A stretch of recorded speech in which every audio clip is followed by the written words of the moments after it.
Hello student, आज हम पढ़ेंगे एक्सप्लोरिंग फोर्स के बारे में। बट एक्सप्लोरिंग फोर्स पढ़ने से पहले हमें ये जानना जरूरी है कि फोर्स होता क्या है। Force is a push and pull and force occurs due to an interaction. But ये चीज़ें आपको समझने के लिए डिस्क्रिप्शन बॉक्स में लिंक दिया गया है, वहाँ से आप प्रीवियस वीडियो देख लेंगे, तब आपको एक्सप्लोरिंग फोर्स बाकायदा समझ में आएगा। ठीक है, अब एक्सप्लोरिंग फोर्स होता क्या है, जैसा कि आप यहाँ डायग्राम में देख पा रहे हैं, एक बॉक्स है जो कि रेस्ट पोजीशन पे है। ठीक है, इस आदमी ने इस पे फोर्स लगाया और फोर्स अप्लाई करने के बाद ये जो बॉक्स है वो मोशन में आ गया। ठीक है, यानी कि बेसिकली इस बॉक्स पे ऐसा फोर्स लगाया गया है जो कि ऑब्जेक्ट को रेस्ट से मोशन में ला रहा है। सेकेंड कंडीशन में आप देख पा रहे हो, एक हमारे पास कार है जो कि मूव कर रही है। ठीक है, और हम इस पे अगर एक्सटर्नल फोर्स लगा दें तो वो ऑब्जेक्ट रेस्ट में आ जाएगा।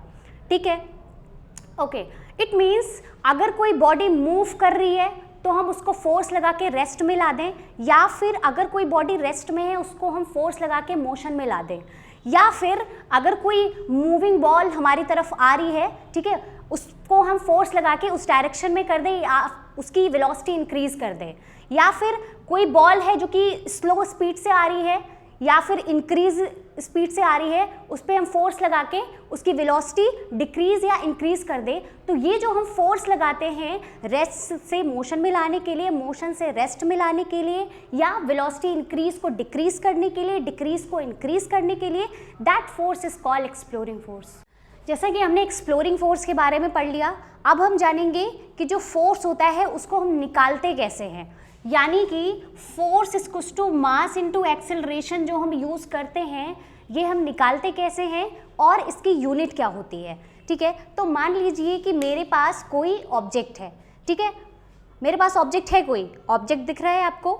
नहीं दिख रहा है, बीच में एयर है, वैक्यूम है। ठीक है, अगर ऑब्जेक्ट नहीं है मेरे दोनों हाथों के बीच में, तो फिर क्या है? हवा है। अब मैं हवा को प्रेस करूं तो, और ये जो हवा है उसमें कोई मास है? मास नहीं है। अगर मास नहीं है तो मैं इस पर कोई फोर्स एज सच अप्लाई नहीं कर सकती हूँ, और अगर फोर्स अप्लाई नहीं कर सकती हूँ तो ये जो भी ऑब्जेक्ट है वो मूव नहीं करेगा। ऐसा चाहिए, यहाँ पे कोई ऑब्जेक्ट है नहीं। बट अब अगर मैं एक ऑब्जेक्ट ले लूँ, ये ऑब्जेक्ट ले लिया मैंने, इसमें कोई मास है ना? बिल्कुल मास है, क्योंकि इसमें डायमेंशंस हैं, ये आपको देख रहा है कि ये क्यूब शेप में है। अब अगर मैं इस बॉक्स को जिसका की मास m है, इसको मैं मूव कराऊं, लाइक अगर मैं इसको फेंक दूं, या फिर मैं इधर मूव कराऊं, या फिर मैं इधर मूव कराऊं, ठीक है, तो क्या होगा? इसकी वेलोसिटी में चेंज आएगा। मींस अगर ये ऑब्जेक्ट अभी रेस्ट में है और मैं इसके फेंक के मोशन में ला दी, तो क्या हुआ? इसकी वेलोसिटी चेंज हुई। पहले रेस्ट में थी, यानी जो वेलोसिटी थी वो 0 थी, फिर कुछ ना कुछ उसमें वेलोसिटी आई, और वेलोसिटी चेंज क्या होता है? एक्सेलरेशन होता है।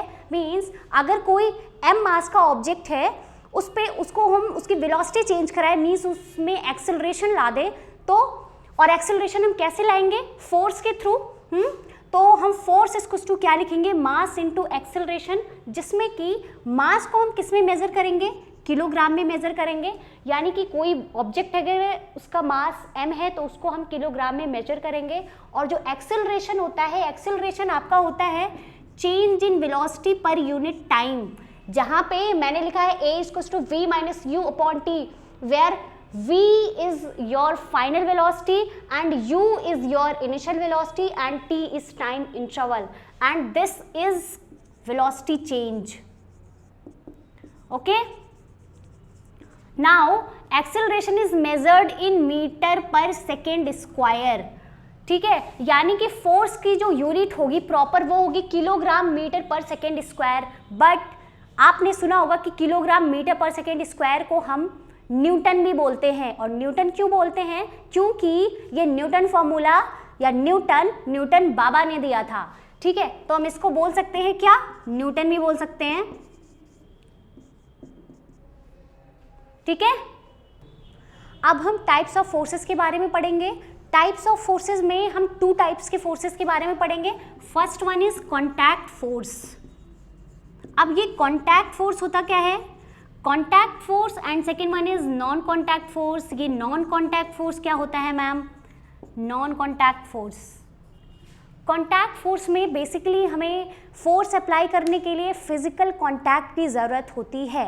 लाइक अगर मैं अपना ये मोबाइल फ़ोन उठा रही हूँ तो कहीं न कहीं मैं अपने हाथ से इस फ़ोन को टच कर रही हूँ, ठीक है। अगर मैं बॉल को कैच कर रही हूँ तो उस बॉल को मैं अपने हाथ से टच कर रही हूँ। मुझे दरवाज़ा खोलना है तो दरवाजे को मैं पुश कर रही हूँ, अगर मुझे बंद करना है, अगर खोलना है तो मैं पुल कर रही हूँ। तो कहीं न कहीं मैं फोर्स अप्लाई करने के लिए चीज़ों के कॉन्टैक्ट में आ रही हूँ, ठीक है। Second cheese is non contact force. Non contact force में क्या होता है कि आपको फोर्स अप्लाई करने के लिए फिजिकल कॉन्टैक्ट की ज़रूरत नहीं होती है, लाइक जैसे अर्थ का ग्रेविटेशनल फोर्स। एग्जाम्पल कि ये मार्कर मैं इस तरीके से गिराऊं तो ये मार्कर ऊपर क्यों नहीं जा रही है, नीचे ही क्यों आ रही है? क्यों? क्योंकि अर्थ का जो ग्रेविटेशनल फोर्स है वो नॉन कॉन्टैक्ट फोर्स है और वो फोर्स अप्लाई होने के लिए ज़रूरी नहीं है कि अर्थ के कॉन्टैक्ट में ये मार्कर रहे। अब इसके बाद हम नेक्स्ट वीडियो में डिटेल्स में पढ़ेंगे। तब तक के लिए thank you and like and subscribe my channel.